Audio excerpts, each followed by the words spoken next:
All right, today we're going to be solving by elimination using multiplication.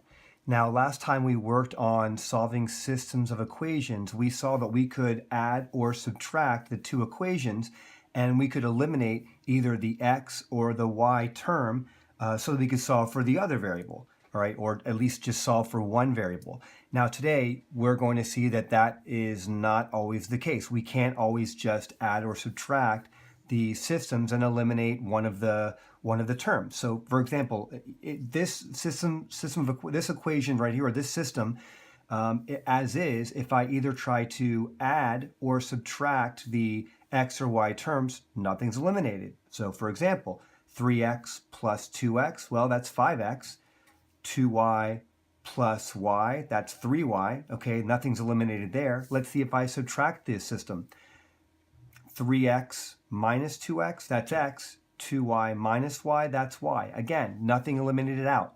So what I'm going to do this time is I'm going to multiply one of the equations to eliminate a variable. So step one, I want to multiply at least one equation by a constant to get two equations that contain opposite terms. Opposite terms means one will be positive, one will be negative, so that when I actually add them together, they will eliminate. Well, let me see. What if I multiply this second equation by a -2? Let's see what happens. Well, first of all, this first equation is going to remain the same. I'm just simply going to rewrite it. So 3x plus 2y equals 37. And now I'm going to multiply the second equation by -2, by a constant of -2. -2 times 2x, that's -4x. -2 times a positive y is -2y. And -2 times a positive 23 is a -46. Okay. Now, the next step is step 2. I want to add the equations to eliminate one variable. Notice these two equations now, I've got two equations that contain opposite terms. I've got a positive 2y and a negative 2y. Multiplying by -2 allowed me to get that -2y there, so that when I add these two equations, I will eliminate at least one variable. And in this case, I'm going to eliminate the y's. All right, so let's do that. Let me add the equations. All right.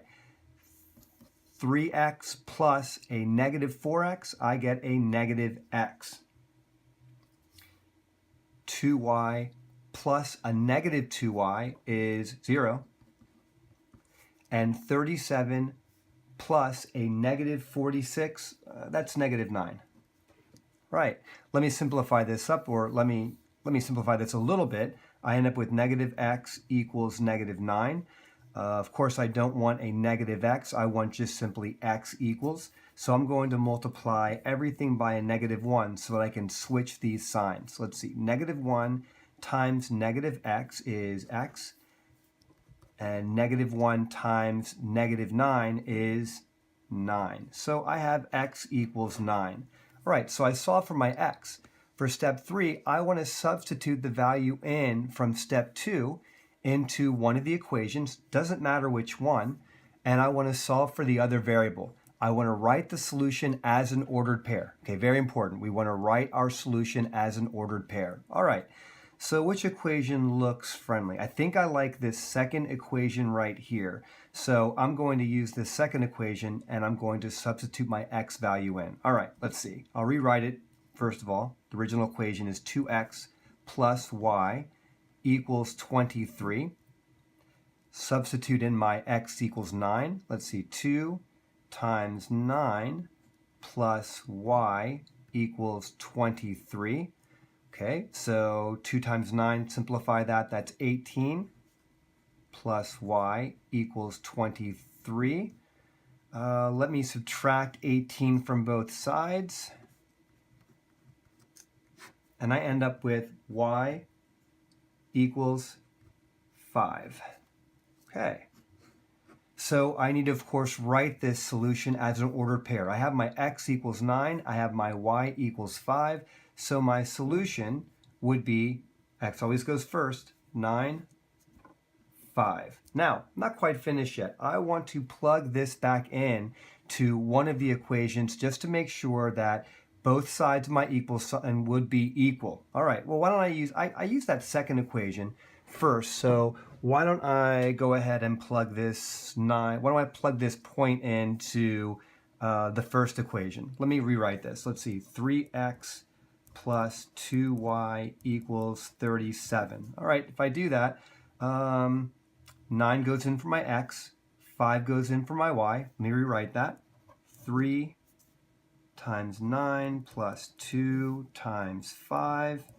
Well, does it equal 37? Let's find out. 3 times 9 is 27.